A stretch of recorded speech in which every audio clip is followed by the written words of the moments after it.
예, 안녕하세요. 한상준 미국 변호사입니다. 예, 오늘은 여러분들한테 미국 이민법에 대한 강의를 하도록 하겠습니다. 미국 이민법은요, 미국에 있는 변호사들, 그러니까 외국 사람으로서 미국 변호사 자격증을 가지고 있는 사람들은 반드시 알아야 되는 과목 중에 하나입니다. 여러분들이 사실은 이제 미국 변호사 시험에 합격을 해서, 미국이든 한국이든 어느 곳에서 미국 관련한 그런, 일을 하려면 대부분이 이제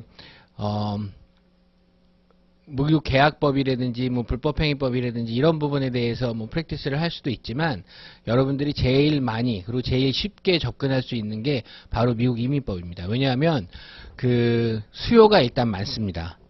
미국에서 사업을 하는 사람이라든지 아니면 외국에서 사업을 하는데 미국에 진출하고자 하는 사람이라든지 또 미국에 진출한 기업이라든지 또 미국에 진출한 기업에서 자기네 고국에서 그러니까 외국에서 사람을 데려다가 미국에서 일을 하도록 할 수 있게끔 해주는 제도가 모두 다 미국 이민법에서 기초로 하고 있습니다. 그렇기 때문에 사실은 미국 이민법은 미국 시민권자 그러니까 미국 사람, 미국에서 태어나거나 아니면 미국 시민권을 얻은 사람을 제외하고는 그러니까 전 세계에 있는 사람에서 미국 시민권자하고 전 세계 사람에서 미국 시민권자를 제외한 모든 사람이 사실은 이 법에 적용이 될 수 있습니다. 그러니까 만약에 내가 예를 들어서 아프리카에 사는 사람이에요. 근데 내가 미국에 여행을 가고 싶어요. 그러면 미국 여행 그냥 갈 수 없어요. 미국 이민법의 적용을 받아야 됩니다. 마찬가지로 한국에 있으신 분들도 내가 미국에 예를 들어서 여행을 간다. 미국에 공부하러 간다. 미국에 취업하러 간다. 미국에 인턴을 하러 간다. 미국에 나중에 결혼해서 미국 사람이랑 결혼해서 살러 간다. 그리고 나 미국에 정착해서 미국 시민권을 받을 것이다. 이 모든 것이 다 미국 이민법의 적용을 받습니다. 그렇기 때문에 여러분들이 미국 변호사가 돼서 내가 미국 이민법에 대해서 공부를 하겠다. 내가 미국 변호사로서 외국인, 미국 사람으로서 미국 변호사 자격증을 가진 사람은 사실은 미국 이민법에 대해서 별 관심이 없어요. 왜냐? 난 미국 사람이니까 미국 이민법에 대해서 결과를 받아본 적이 그러니까 미국 이민법의 적용을 받아본 적이 별로 없다는 얘기예요.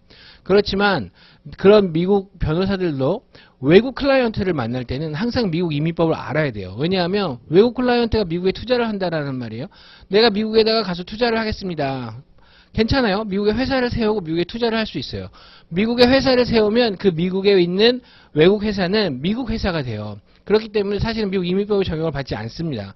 그런데 거기에 가서 일을 하는 사람은 다 외국인이에요. 미국 사람이 아니거든요. 그렇게 되면은 외국인에게는 모두 다 미국 이민법의 적용이 있어요. 그렇기 때문에 미국 변호사 자격증을 가지거나 아니면 또 괜찮아요. 한국 변호사님들 중에서도 예를 들어서 미국 클라이언트가 미국에 이제 가고 싶은데 내가 어떻게 해야 되느냐라고 이제 물어보면 그런 부분에 대해서 설명을 해주실 수가 있어야 돼요. 그러려면 정확하게 미국법을 알아야 돼요. 최근에 K-팝이 많이 발전이 되고 많은 사람들이 미국에 가서 공연을 합니다. 그래서 BTS나 다른 유명한 기업들, 유명한 가수분들도 가서 공연을 하는데 이런 분들도 다 미국 이민법의 적용을 받아요. 그냥 들어가서 미국에서 공연해가지고 돈을 쓸어 담아갖고 나올 수가 없다는 얘기예요. 미국 이민법의 적용을 받아서 반드시 미국에 가서 공연에 적합한 비자를 받아서 가든지 아니면 미국에 들어가서 미국 영주권자, 미국 시민권자의 멤버가 있으면 그냥 가서 공연하고 버는 거에 대한 세금을 낼 수 있어요. 그렇지만 외국인인 멤버들은 반드시 미국 비자를 받아서 가야 됩니다. 근데 미국 비자를 받을 때 그러면 내가 그냥 비자를 받을 것이냐, 방문 비자를 받을 것이냐, 무비자로 갈 것이냐, 아니면 공연에 적합한 비자를 받을 것이냐, 이런 부분을 정확하게 따져서 가져야 돼요. 실질적으로 예를 들어서 영상 촬영을 하러 간단 말이에요. 그래서 하와이나 이런 곳에 영상 촬영을 하러 간다고 하더라도 그러면은 그런 사람들은 어떠한 미국 비자를 가지고 들어갈 것이냐. 미국에 들어가다가 출입국 관리소에서 쫓겨날 수도 있잖아요. 비자가 정확하지 않아서. 그렇게 되는 경우가 하다하게 많습니다. 그렇기 때문에 사실은 한국 변호사님들도 예를 들어서 그런 K-팝 관련 가수들이라든지 아니면 한국에 있는 기업이 미국에 진출을 하려고 한다든지 하게 되면은 여러분들은 반드시 이 부분을 알아야 돼요. 사실은 그러니까 미국과의 그런 국제 교류라든지 미국과의 통상이라든지 이런 부분도 중요하지만 결국은 통상을 가는 사람은 사람이고요. 그 사람의 인력을 컨트롤하는 것은 결국 미국 이민법입니다. 그렇기 때문에 미국 변호사로서 가장 기본적으로 그러니까 한국인인 미국 변호사로서 가장 알아야 되는 법률의 과목이 미국 이민법이기 때문에 저희가 미국 이민법에 대해서 설명을 좀 하도록 하겠습니다. 자, 일단은 그 미국 이민법은 미국 로스쿨에서도 굉장히 큰 과목 중에 하나예요. 최근 들어서 미국의 그 미국 학생들도 미국 이민법을 듣는 경우가 많습니다. 왜냐하면 그 미국은 이민으로 구성된 나라예요. 지금 미국에서 태어나 있는 미국 사람들은 할아버지 정도가 다 어디 외국에서 온 사람들이 많습니다. 그래서 한국 분들도 뭐 지금 서부 쪽에 가면은 하와이 처음에 사탕수수 농장으로 한국에서 온 이민자들이 뭐 후손을 낳고 해서 4세대까지 있어요. 그래서 저도 샌프란시스코에 한번 갔었는데 거기서 한국인 4세대, 3세대 이런 사람들을 좀 만날 수가 있었어요. 저희가 있는 지역에서는 그렇게 많은 이민이 뭐 3세대, 4세대까지는 없어요. 대부분이 1세대 아니면 1.5세.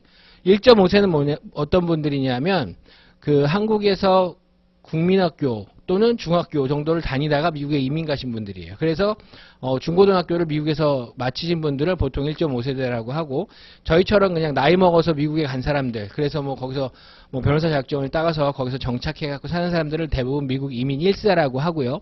그리고 거기서 태어난 사람들, 1세에서 태어난 사람들이 2세, 그리고 2세가 또 애를 낳으면 거기서 3세, 그리고 또 3세가 또 애를 낳으면 4세, 뭐 이렇게 되는 거죠. 근데 뭐 3세대, 4세대 넘어가면 굳이 뭐 이민 몇 세대냐 이렇게 나누지는 않습니다. 그래서 대부분의 1세대, 2세대, 그리고 1.5세대. 왜냐하면 아직까지도 이제 문화적인 차이를 극복하지 못하기 때문에 그래서 이제 그런 식으로 많이 부르죠. 자, 미국에 들어가기 위해서 가장 필요한 게 뭘까요? 자, 바로 비자입니다. 비자. 비자와 체류 신분. 비자와 체류 신분에서 제가 간단하게 말씀을 드릴게요. 아까 말씀드렸듯이 미국 이민법은 미국 그 로스쿨에서도 굉장히 크게 다루는 과목 중에 하나라서 한 학기 전체를 합니다. 그리고 이제 일반 뭐 이미그레이션, 또 비즈니스 이미그레이션, 뭐 패밀리 베이스드 이미그레이션 뭐 이런 식으로 여러 가지 과목이 있는데, 저희는 이제 그런 기본적인 것들, 그리고 굉장히 오래된 미국 이민법의 역사를 다 건너뛰고, 그런 것들은 나중에 여러분들이 학문적으로 공부를 하고 싶으시다 그러면 가서 배우시면 돼요.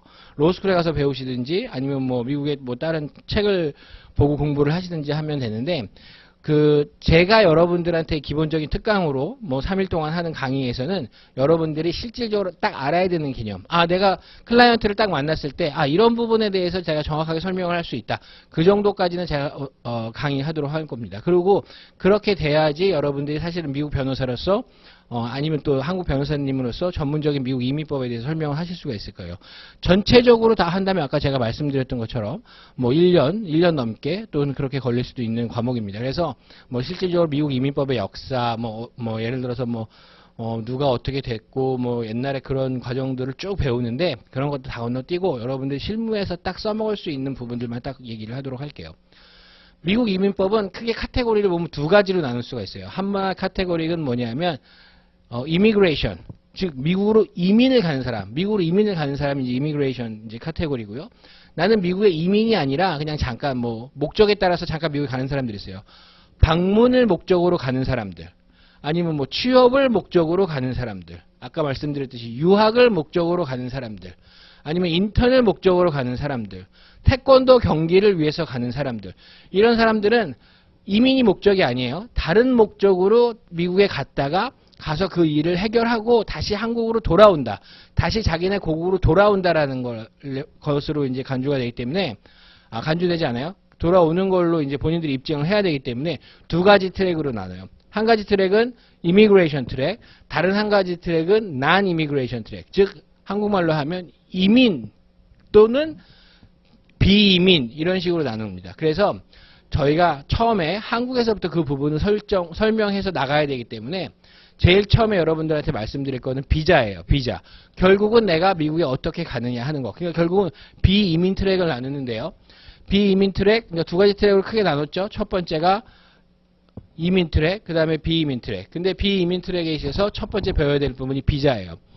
자, 근데 그래서 제가 이제 처음에 이제 비자에 대해 설명을 드리도록 하겠습니다. 비자는, 뭐 비자 카드라고 하는 경우도 있지만, 보통 우리가 영어로 쓰면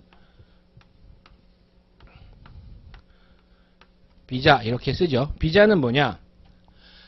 비자는 다른 나라의 국경을 통과할 때 필요한 서류예요.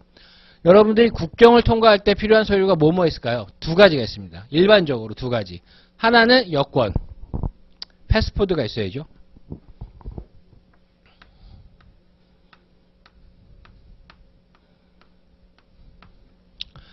제가 이게 맨날 영어 공부하다 보면 이게 P인지 F인지 맨날 헷갈리는 경우가 있는데요. 폴트. 항구죠, 항구. 옛날에는 다 바다를 통해서 들어갔기 때문에 항구예요. 이 항구를 통과할 수 있는 서류예요. 패스포드가 있어야 돼요. 자, 근데 이 두 가지는 발행되는 주체가 달라요. 어떻게 다를까요? 발행되는 주체가 어디일까요? 이 개념을 처음에 잘 잡아야지 나중에 헷갈리지가 않아요. 비자는 국경을 통과할 때 필요한 서류인데 누가 주나요? 들어가려고 하는 국경에 있는 그 나라가 주는 거예요. 그래서 내가 미국으로 들어간다라고 하면 미국 비자가 있어야 돼요. 미국 국경을 통과할 때 필요한 서류, 미국 국경을 통과할 때 필요한 서류 비자가 있어야 돼요. 이거 누가 발행해요? 미국 정부가 발행하는 거예요. 자, 패스포드, 여권. 이 여권 누가 발행하죠? 이 여권은 우리나라가 발행하는 거예요. 대한민국 정부가 발행하는 거예요. 대한민국 정부가 발행을 해서 이 사람이 대한민국 정부 국민이기 때문에 잘 보호해 주십시오라고 외국에다가 요청을 하는 거예요. 그러니까 이 사람이 대한민국 국민이라는 걸 증명할 수 있는 서류는 패스포드, 여권이고요. 그 다음에 비자. 비자는 누가 발행해요? 아까 말씀드렸죠. 그 국경으로 통과해서 그 나라에 가고 하는 나라. 그러니까 결국은 미국이 발행하는 거예요. 그러니까 한국에 오고 싶어 하는 사람들은 어떻게 돼요? 미국 비자를 받아요? 한국 비자를 받아요? 한국 비자를 받아야죠. 예. 한국 정부에서, 대한민국 외교통상부에서, 외교통상부 맞나요? 외교부에서 발행하는 비자를 받아야 돼요. 그러니까 예를 들어서 중국이나 인도네시아나 이런 분들이 한국에 오겠다라고 하면 그분들은 어떻게 돼요? 한국 영사관에서, 해외에 있는 한국 영사관에서 발행하는 비자를 받아야지 들어오는 거예요. 그럼 여권은 어느 나라에서 발행해요? 뭐 예를 들어서 그분들 인도네시아 분들이다. 그럼 인도네시아 국가의 국민이기 때문에 인도네시아에서 발행하는 패스포드를 가지고 한국에 오는데 뭐 어떤 비자를 받아야 돼요? 한국 정부에서 발행한 비자를 받아야죠. 마찬가지죠. 이제 우리가 거꾸로 생각하면 우리가 예를 들어서 미국에 가려고 한다라고 하면 우리는 미국에 가려고 하기 때문에 대한민국 국민이기 때문에 대한민국 정부에서 발행하는 패스포드가 있어야 되고 미국에 들어가기 위해서는 미국 국가에서 발행한 미국 정부에서 발행한 비자가 있어야 되는 거예요. 자, 그러면 아까 제가 말씀드렸죠. 말레이시아 사람이건 인도네시아 사람이건 중국 사람이건 미국에 가려면 뭐가 필요해요? 미국 정부가 발행하는 비자가 있어야 돼요. 아까 제가 말씀드렸죠.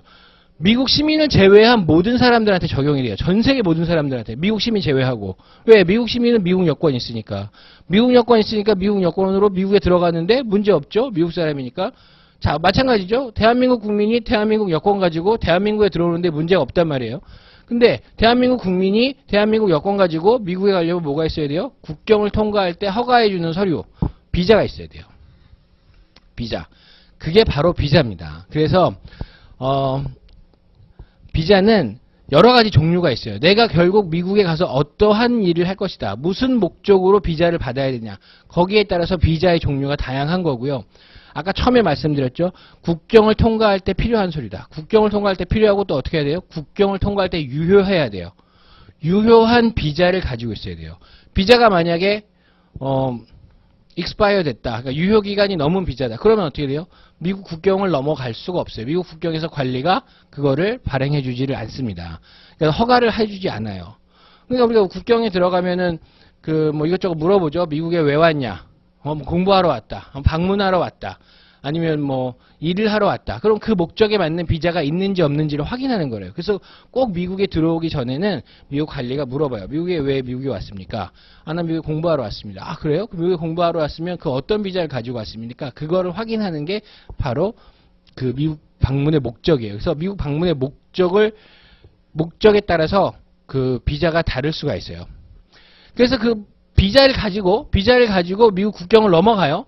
미국 국경을 넘어간과 동시에 그 미국 국경에 있는 관리가 비자 목적에 맞는 체류 신분을 줘요. 자, 국경을 통과할 때는 비자가 반드시 필요해야 되고 그 비자를 가지고 국경을 통과하면 체류 신분이 생기는 거예요. 지금은 우리나라가 무비자로 바뀌었어요. 무비자로 바뀌면서 한국 분들이 방문 비자를 많이 받지 않아요. 그전에는 미국 가려고 하면 무조건 비자를 받았어야 돼요. 그래서 무비자 협정국이 아니었어요. 그래서 미국 정부에서 발행하는 방문 비자를 받아야지만 미국의 친지를 방문을 한다든지 미국의 뭐 디즈니랜드에 놀러 간다든지 그런 경우 무조건 다 비자를 받았었어야 돼요. 그래서 그 비자를 받아가지고 국경을 넘어가요. 국경을 넘어갈 때 미국 관리가 왜 왔냐 물어봐요. 그러면 나는 미국에 사는 친지를 만나러 왔다. 아니면 여행을 하러 왔다라고 하면 그 목적에 맞는 체류신분을 부여하는 거예요. 이 체류신분을 갖다가 그러니까 비자를 가지고 국경을 통과하면 주는 게 체류신분. 여기 보시면 체류신분이라고 나오죠. 해당 비자를 가지고 미국에 입국하는 경우 미국 국경관리가 비자 목적에 맞는 체류신분과 유효한 체류 기간을 발급해 준다는 거예요. 자, 이 서류가 뭐냐? 이 서류가 I-94라는 서류가 있어요. 그래서 I-94라는 서류를 받아야 되고요. 여기에 보시면 예를 들어서 내가 방문을 하러 왔다라고 하면 방문 비자에 그러면 방문 목적의 체류신분을 주는 거예요. 그러면 얼마나 줄까 하는 거죠. 이전에는 방문 비자를 가지고 미국에 방문 목적으로 온다 그러면 최장 6개월을 줬어요. 한 번 들어왔을 때 6개월.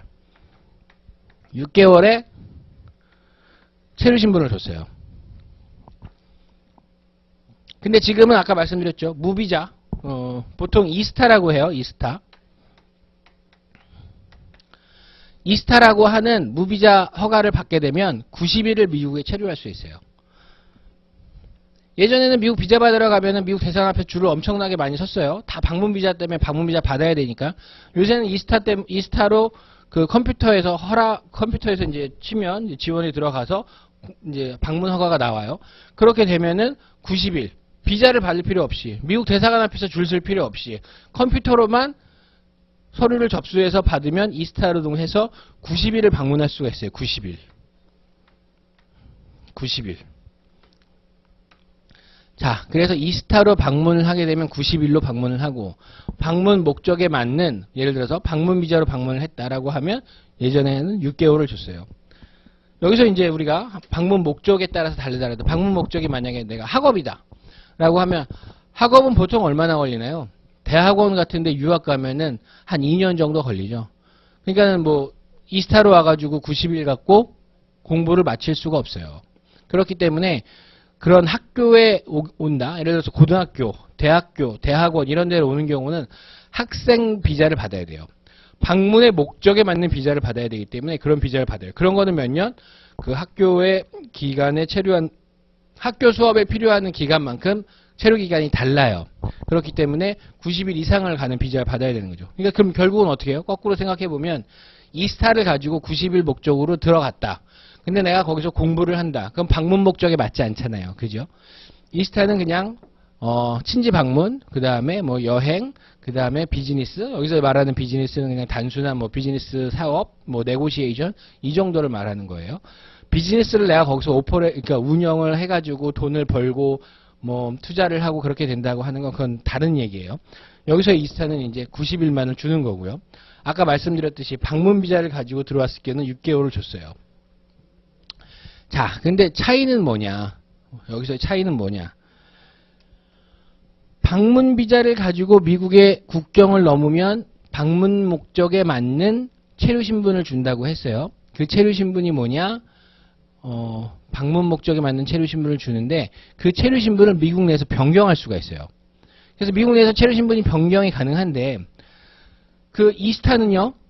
90일을 준다고 했어요. 90일을 주는데 90일 동안에 미국에 들어와서 체류 신분을 90일, 그러니까 비자 웨이버 신분으로 들어와서 90일 동안 미국에서 체류할 수 있어요. 일하면 안 되고 뭐 기타 똑같아요, 그거는. 그렇지만 어떻게 해요? 체류 신분을 변경할 수 없게끔 해놨어요. 내가 미국 영사를 만나서 비자 인터뷰를 봐서 방문 비자를 받으면 미국에 와서 체류 신분이 변경이 가능한데 이스타로는 영사 안 만난다고 그랬어요. 컴퓨터로만 그냥 신청해가지고 받는 거예요. 그렇게 되면은 이스타 같은 경우는 90일을 줘요. 무조건 90일을 줘요. 그러면 어떻게 돼요? 그 비자를 받는 번거로움과 그 비자를 신청해서 하는 그런 모든 절차 같은 게 다 생략이 되고 그 대신에 90일을 주는 대신에 어떻게 해요? 미국 내에서 있으면 안 돼요. 90일 넘게 있으면 안 되고 신분 변경도 할 수가 없어요. 그렇게 해서 그냥 딱 멈춰지는 거예요. 그렇기 때문에 그 신분 변경이라는 이스타로 들어오면 신분이 이스타 신분이 되면서 변경이 안 되는 거고요. 일반 방문 비자를 가지고 계신 분들은 미국 국경을 통과하면서 내가 뭐 6개월 체류 신분을 받았으면 미국 내에서 체류하면서 나중에 학생 신분이나 다른 신분으로 변경을 할 수 있게 되는 겁니다.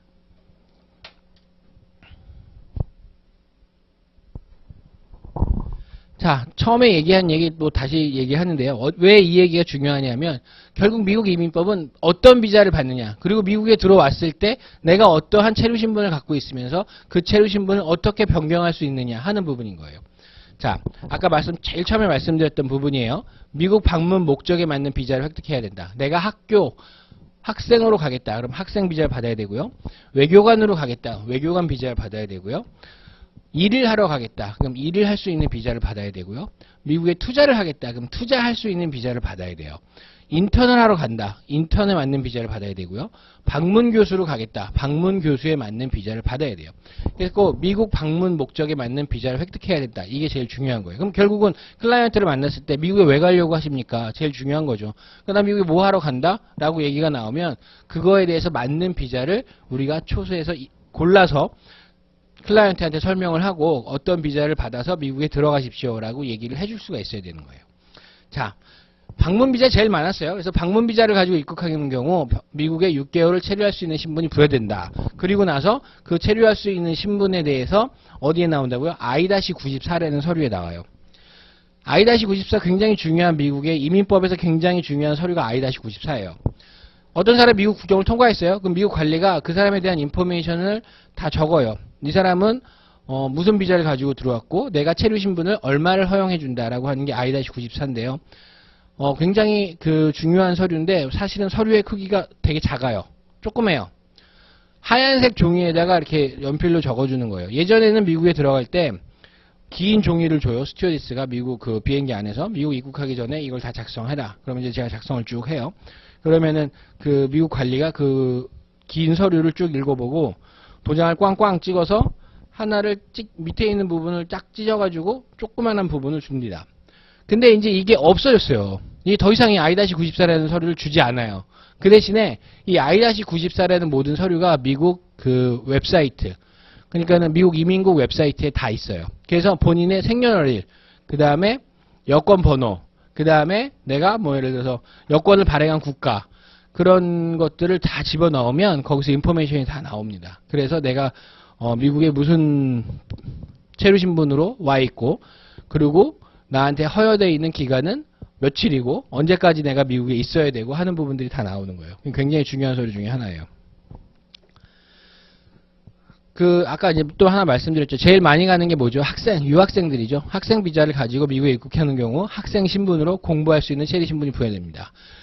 학생 비자를 가지고 들어오는 경우는요, 아까 말씀드렸죠. 국민학교도 유학 올 수 있어요. 국민학교, 그 다음에 중학교, 고등학교, 그 다음에 대학교.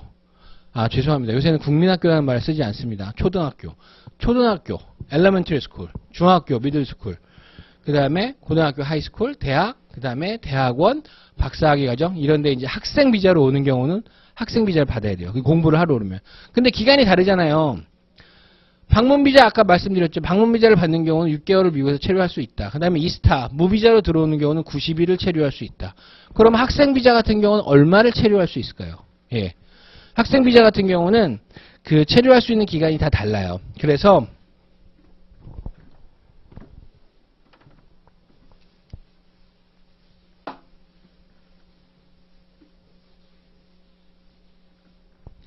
보통 다른 분들 같은 경우는 방문 비자 같으면 몇 월 며칠까지 I-94에 정확하게 기록이 되는데, 학생 비자 같은 경우는 이렇게 기록을 해줘요. DS라고. Depends on status. 즉, 학생 비자 스테이러스에 맞게끔 기간을 주겠다는 거예요. 그래서 내가 만약에, 대학교 4년제 대학을 갔다 그러면 4년의 기간, 공부할 수 있는 기간을 줘요. 근데 4년 만에 미국에서 대학 졸업하는 사람이 있나요? 없어요. 예. 있어요. 많은 수가 대부분 4년에 졸업을 해요. 근데 이제, 예를 들어서 어학이 좀 딸려서 내가 어학연수를 좀 한 6개월 하고, 그리고 나서 학부과정으로 들어간다. 이런 식으로 하는 경우들이 있어요. 그래서 그게 조금 기간이 늘어날 수도 있어요. 예를 들어서 LLM으로 내가 공부를 하러 간다. 그럼 LLM 보통 1년이잖아요.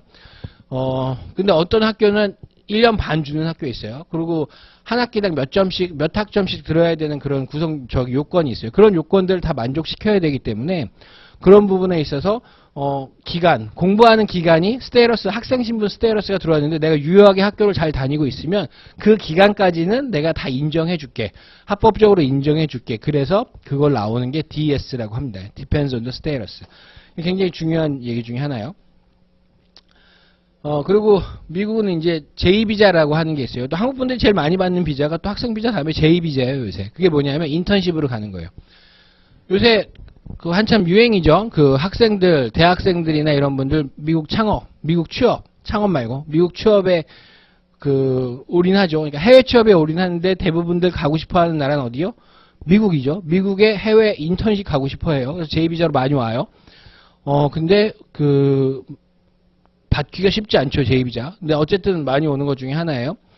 제2비자의 경우 미국에 들어오면서 적합한 신분을 부여받고 DS-2019에 나와 있는 체류 신분을 부여받는다라고 했는데 DS-2019 이거 이따가 이제 제가 비자에 대해서 쭉 설명을 하면서 말씀드릴 거예요. 근데 이건 뭐냐면은 어떤 비자 같은 경우는 그 비자를 서포트해주는 다른 부가 서류가 있어요. 그런 부가 서류를 갖다가 제2비자인 경우에는 DS-2019라고 해요. 아까 학생 비자인 경우는 그게 F1은 I-20이라는 걸 받는데요. J1은 DS-2019를 받아요. 근데 J1은 그러니까 I-20는 몇 월 며칠까지 어떻게 공부한다라고 돼 있지만 거기 그 기간이 나와 있어요. 나와 있지만 학생 신분으로 들어오는 경우는 DS의 신분을 부여하고요. 제2비자의 같은 경우는 DS-2019에 딱 날짜가 써 있어요. 며칠까지. 그럼 그 며칠까지 기간 안에 끝 맞춰야 되는 거거든요. 그런 경우는 DS-2019에 나와 있는 날짜를 I-94에 적어줘요.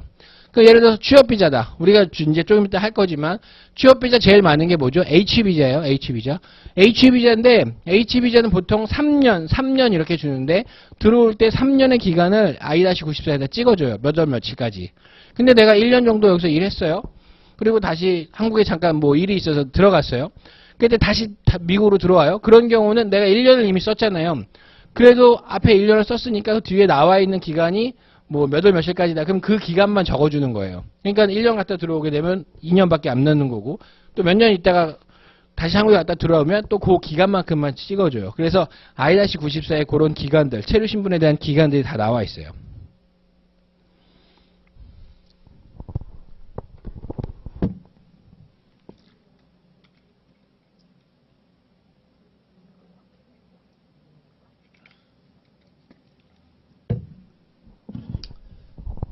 자, 그 다음에 이제 미국 내 체류 신분 변경 그 말씀을 조금 드릴게요.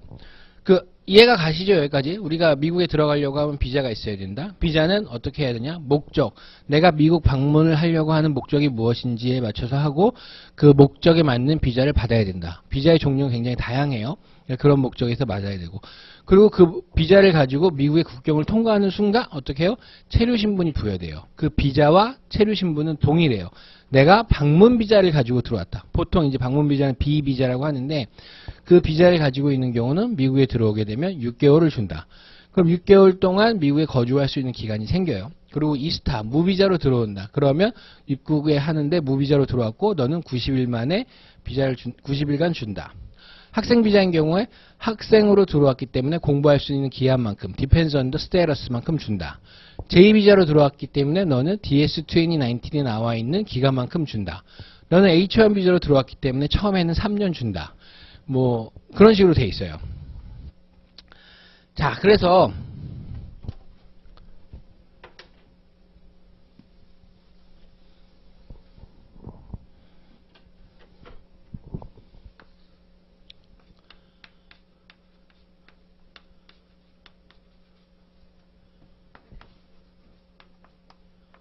이렇게 돼 있어요. 한국에서 미국 국경을 통과하는데 필요할 때는 비자 있어요. 목적에 맞는 비자를 가지고 들어왔어요.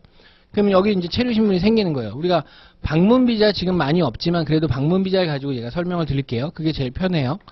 방문 비자, B2 비자라고 해요. 이 비자를 받고 미국 국경을 넘어서 미국에 들어왔어요. 그러면 여기에 B2라는 신분이 그냥 생기는 거예요. 미국 이민법의 재미있는 규정이 뭐냐면요. B2 비자를 받았는데 국경을 들어오면 B2 스테이러스를 줘요. 몇 개월 동안? 6개월 동안. 근데 이건 그냥 다 6개월 주는 건 아니에요. 대부분이 6개월 준다라는 거지. 그 사람 얼굴 보고 이거 보고 그리고 결정해요. 몇 개월 줄지 사실은. 근데 대부분 6개월 줘요.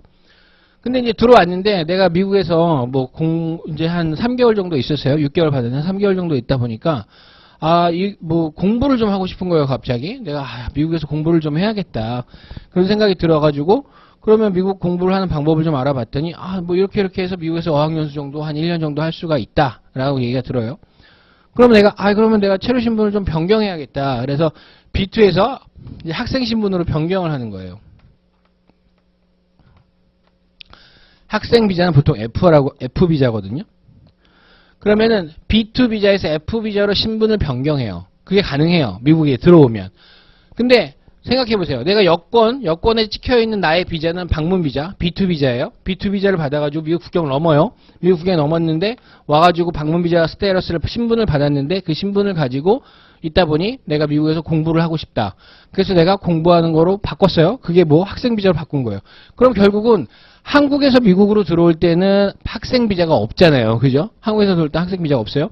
그래서 학생 비자가 없으니까 근데 내가 한국에 다시 가야 되는 경우가 있어요. 그럼 나는 여기 이제 지금 미국에서의 체류 신분은 학생 신분이란 말이에요. 한국에 다시 들어갔어요. 근데 이제 다시 오려고 하니까 뭐예요? 체류 신분은 미국에서 F를 받았는데 나의 여권에는 뭐가 없다? F1 비자가 없는 거예요. 그러면 여기 와가지고 다시 어떻게 해요? 한국에 와서 미국 대사관에 가가지고 F 비자를 받아야 돼요. 그래서 내가 F 비자를 신청해요. 미국 영사관에 가서 나 미국에 가서 방문 목적으로 미국에 가서 좀 놀다 보니까 공부 좀 해야 된다라고 생각이 돼서 내가 학생 비자로 바꿨어요. 근데 갑자기 한국에서 뭐 급한 일이 있어서 들어왔어요. 한국에 일을 보러. 그리고 나서 다시 미국에 가려고 하니까 학생 비자가 필요해서 미국 영사관에 가서 학생 비자를 신청했어요. 미국 영사관에서 학생 비자 줄까요? 자, 이게 이제 제일 먹고 사는 제 첫 번째 방법. 미국 변호사로서 미국 변호사가 됐어요. 미국 변호사가 미국 이민법 이제 그 공부 조금 했어요, 이제. 그래서 내가 이제 먹고 살아야 되는 제 첫 번째 방법. 자, 올까요? 될까요? 안 될까요? 죄송해요. 첫 번째 방법은 여기. 방문 비자에서 학생 비자로 바꿔주는 거. 이거 이제 첫 번째 먹고 사는 방법이에요. 자, 그 다음에 두 번째. 다시 한국에 들어갔어요. 학생 비자 다시 신청하려고 해요. 미국 영사관에서 학생 비자 줄까요? 줄까요? 안 줄까요? 상황에 따라서 다르죠. 예. 항상 yes, no의 대답이 없어요. 상황에 따라서 다른 거예요. 상황에 따라서 달라요. 왜 다를까요? 어떤 학교를 다니느냐, 진짜로 이 사람이 공부를 하려는 마음이 있느냐, 이런 걸 미국 영사가 다시 판단해요. 그래서 그 미국 영사들이 대부분 요렇게 해서 다시 들어와서 학생 비자를 신청하면 주지 않아요. 왜 안 줘요? 처음에는 너는 방문 목적으로 미국에 가지 않았느냐. 근데 왜 다시 또 갑자기 학생 비자로 바꾸려고 하느냐. 미국에서 왜 바꿨느냐 하면서 트집을 잡아요. 자, 근데 이상하죠? 미국에서는 분명히 방문 비자로 왔는데 미국에서 바꿔줬단 말이에요. 미국에서 바꿔줬는데 왜 여기서는 안 바꿔주냐는 거죠. 왜 비자를 주지 않느냐는 거죠. 나 미국에서는 바꿔서 학교 다녔다. 그리고 다시 한국에 왔는데 너는 왜 비자를 주지 않는 거냐. 이유가 뭘까요? 이게 굉장히 중요한 부분이에요. 여러분들이 미국 변호사로서 나중에 미국 이민법을 해가지고 돈을 벌고 밥을 먹고 사는 것 중에 있어서 제일 중요한 부분입니다. 이거 차이를 알아야 돼요. 뭘까요? 왜 다를까요? 왜 여기서는 학생 비자를 받았는데 왜 여기서는 학생 비자를 못 받을까요? 정확하게 얘기하면 여기서는 학생 신분으로 바꿨는데 왜 여기서는 못 할까요? 이유가 뭘까요?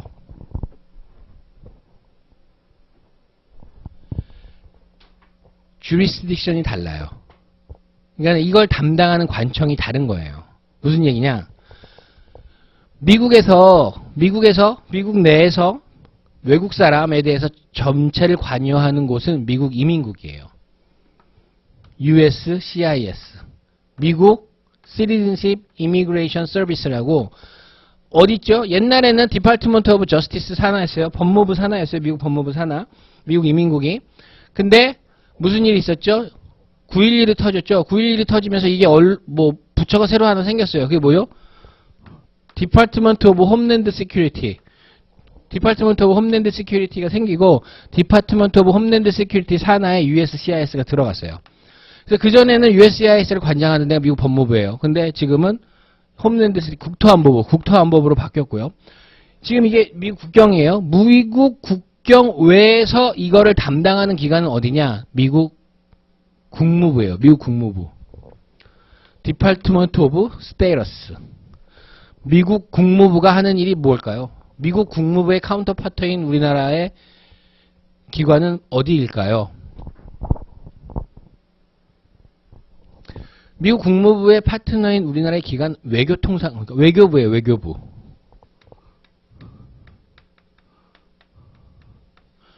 자, 외교의 일을 맡는 거예요. 그러면은 미국 국가의 외국 지역에 있는 미국 국가의 기관은 어디죠? 미국 대사관이에요. 대사관. 그 다음에 영사관. 미국 대사관 영사관인데, 그러니까 미국 대사관 영사관에서 디파트먼트 오브 스테이러스에서는 이렇게 적용을 하고요. 미국 이민국, 미국 내에서 USCIS는 이렇게 적용을 해요.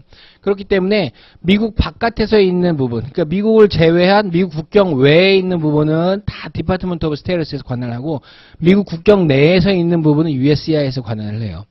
법은 뭐죠? 법은 내셔널 이미그레이션 액트가 있어요. 그래서 그 이민법을 근거로 해서 두 개의 그 기관, 두 개의 다른 기관이 자기네들의 그런 규정에 따라서 차이가 있어요. 적용하는 데 있어서.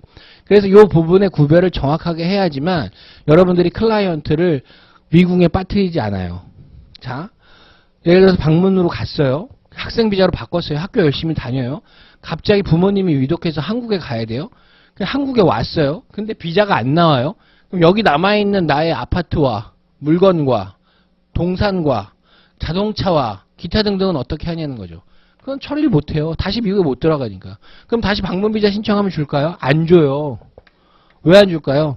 너는 디파트먼트 오브 스테이트의 국무 이렇게 얘기해요. 너는 처음에 미국에 들어갈 때 방문비자로 들어갔고 그 의도를 가지고 미국에 갔는데 우리한테 얘기했던 의도와 다르게 학생신분으로 바꿨다. 그래서 나는 너한테 학생신분을 주지 않겠다. 근데 상황에 따라서 조금씩 다르다고 그랬죠. 방문비자로 가가지고 바꿨어요. 바꿨는데 예를 들어서 하버드의 박사과정에 아니면 하버드 로스쿨에 들어갔든지 이런 부분이 있어요. 그러면 한국의 영사가 봤을 때 아, 그런 경우가 있었구나. 너는 반드시 미국에 가야겠구나. 공부를 하러. 네가 미국에서 공부한다는 거는 정말이구나. 이렇게 생각을 해요. 근데 많은 분들이 미국에 방문비자로 갔다가 학생비자로 바꿔요. 그리고 나서 다시 한국에 왔는데 이제 영사가 딱 봤을 때 아, 너의 미국에 방문으로 갔다는 목적은 미국 방문의 목적이 아니구나. 너는 가서 어학연수를 하고 있지만 너의 자녀들은 공립학교에 그냥 다니고 있구나. 그렇게 되면 어떡하죠? 안 주는 거예요. 이쪽에서. 다 알아요. 이게 20년 전에는 이게 다 통했어요. 그래서 뭐가 생겼죠? 그래서 생긴 게 뭐죠? 예, 기러기 가족입니다. 기러기 가족과 독수리 가족은 다 이걸로 생긴 거예요. 근데 결국에는 방문비자를 통해서 미국에 갔어요. 바꿨어요. 근데 들어오면은 다시 비자 못 바꿔요. 다 떨어져 나가요. 그렇기 때문에 어떡하죠? 미국에서 그냥 남아서 있는 거고요. 아빠들은 한국에서 돈 벌어서 붙이는 거예요. 그래서 기러기 가족이 생긴 거예요. 이렇게 비자 받아서 왔다 갔다 잘 할 수 있으면 잘 안 생기죠. 왔다 갔다 하니까. 근데 그게 아니라 결국 누가 왔다 갔다 해야 돼요? 아빠만 왔다 갔다 해야 되죠. 아빠가 예를 들어서 돈을 많이 벌어가지고 미국에 때마다 막 간다. 이건 뭐예요? 기러기 아빠가 아니죠. 이 아빠는. 예, 독수리 아빠라고 해요. 독수리 아빠. 근데 이제 대부분은 다 독수리 아빠죠. 예. 그렇게 해서 다니고 있어요. 이게 이제 그래서 굉장히 중요하다는 얘기예요. 여러분들 이것만 잘 파악하고 있으면 웬만한 미국 이민법에 대한 기초는 거의 띈 거라고 생각합니다. 지금 한 30분 정도 얘기했는데 이게 제일 기본이에요. 이게 제일 기본. 그럼 자, 마찬가지예요. 학생 비자 한번 생각해 볼까요?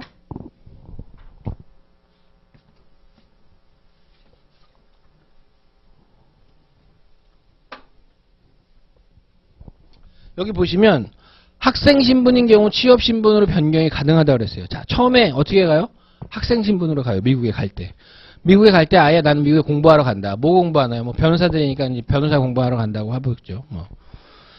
그거 하는 거 말고, 우리가 이제 보통 공대생들이 미국에서 H비자를 많이 받아요. 그러니까 우리가 이제 공대생을 가정으로 할게요. 자, 한국의 공대생이에요. 이제 나 이제 한국에서 화학과를 나왔어요. 화학과를 나왔고 미국에 무슨 뭐 분자생물학이나 뭐 이런 걸 다시 공부를 하러 간다. 대학원으로 간다. 그래요. F 비자를 학생 비자를 받았어요.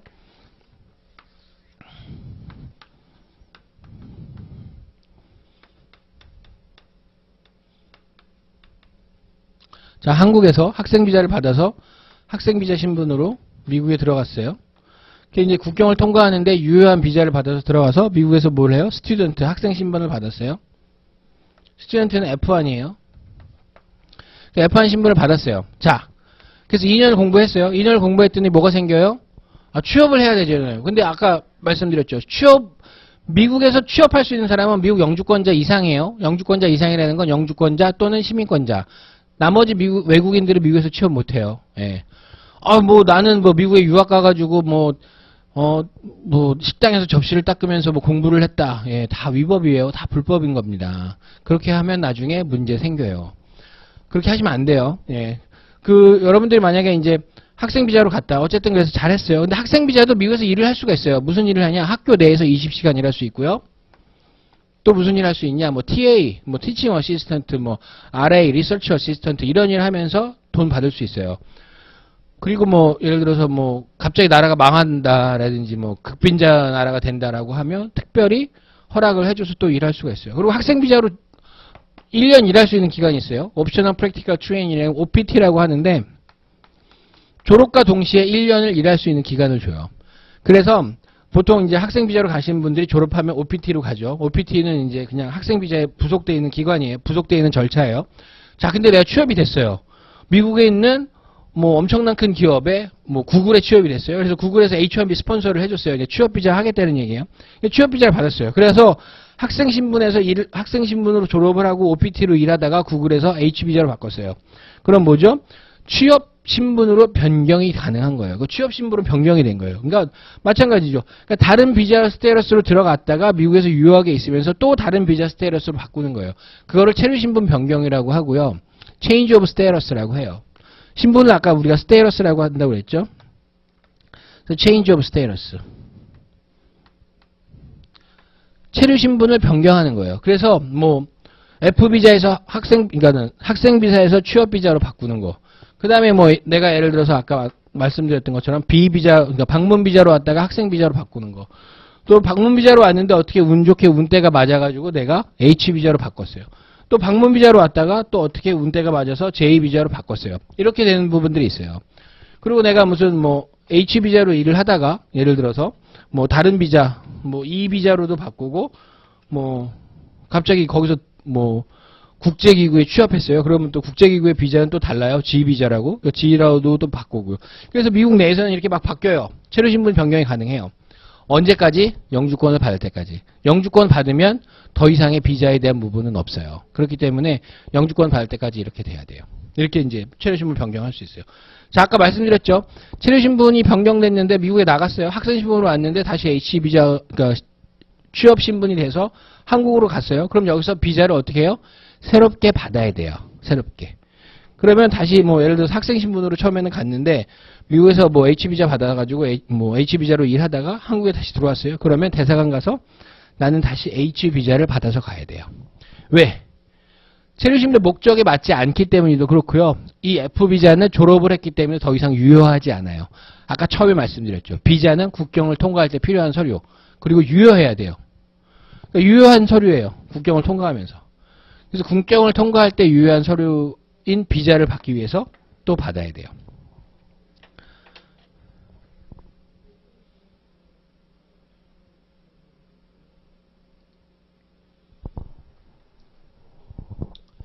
자, 뭐 쭉 얘기를 했는데 다시 이제 그 슬라이드에 볼게요. 체류신분 변경 시 유의사항.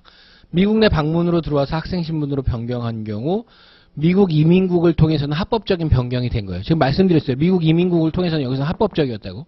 그렇지만 미국 지역 외에 미국 대사관에서는 학생비자의 발급을 거절해. 한국에 왔는데 거절해요. 왜? 너 기러기가 목적이지 공부가 목적이 아니었다. 이런 식으로. 예. 대사관에서 미국의 입국 의도가 변경됐다는 걸 문제 삼아서 거절하는 거고요. 미국 이후의 그 근본적인 이유는 뭐요? 미국 이민국과 미국 국경 외에 있는 대사관의 관할이 다르기 때문에 그래요. 똑같은 법을 가지고 적용을 하지만 그 밑에 뭐 법령이겠죠. 그러니까 자기들이 얘기하는 그런 명이 다르기 때문에 이 적용 부분이 달라요. 그래서 여러분들이 이걸 주의하셔야 됩니다. 자, 이건 단기 취업 비자인데요. 요거는 이제 좀 이따가 비자를 보면서 같이 보기로 하죠. 예.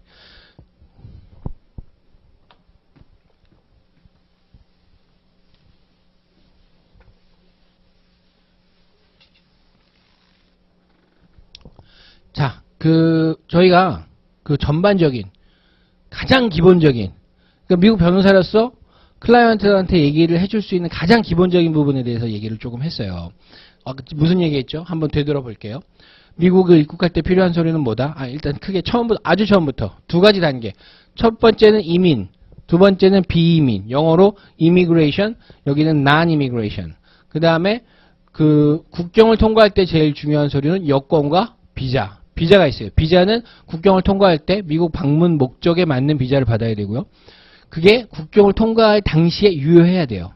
그리고 패스포트가 있어야 되는데 패스포트는 결국은 우리 정부에서 주는 거. 미국 비자는 누가 주는 거? 미국 정부에서 주는 거. 그렇기 때문에 미국 시민 외에 미국 시민권자, 영주권자 외에 전 세계에 있는 모든 사람들은 다 미국 이민법의 적용을 받는다는 거. 그렇기 때문에 또 뭐요?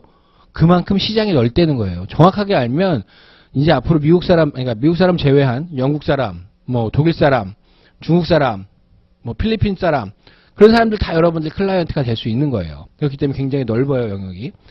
뭐 저도 중국 손님들도 있고 몽고 손님들도 있어요. 근데 단점은 뭐죠? 저희랑 말이 잘 안 통하죠. 왜냐하면 그분들도 영어를 잘 못하고 우리도 뭐 잘 못 알아듣고 막 그래요. 그렇게 되면 서로가 불편해요.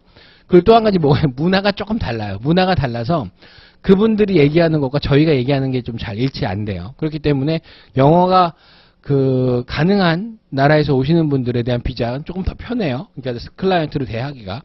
그러니까 뭐 서로 간의 문화적인 차이가 조금 있기 때문에 그래요. 근데 점점점 중국 분들이 클라이언트가 많아져요. 그러니까 뭐 놓치면 안 되는 시장이죠. 여러분들 한국에 있는 여행업계들이 뭐 중국에 중국 분들 와가지고 여행하고 하면 굉장히 큰 손님 중에 하나잖아요. 점점점 중국 분들이 미국에 많이 가는 경우가 많아요. 그렇기 때문에 사실은 여러분들도 잘 알아두면, 이민법 잘 알아두면 중국 시장 석권할 수 있어요. 잘 잡을 수 있어요. 그렇지만 어때요? 중국 변호사들도 많죠. 예. 엄청 가격이 쌉니다. 예. 그러니까 사실은 또 쉽지 않아요. 마케팅을 하는 데 있어서. 어디까지 얘기했죠? 예. 전 세계 부분을 대상으로 할 수 있는 거. 그리고 미국에 들어오면은 비자 변경, 그러니까 신분 변경을 할 수 있고, 미국 외에서는 그게 또 쉽지 않다라는 거. 그런 부분들에서 이제 전반적으로 얘기를 했고요. 예, 잠깐 쉬고 그 다음 시간에 영주권에 대해서 좀 얘기하도록 하겠습니다. 예. 감사합니다.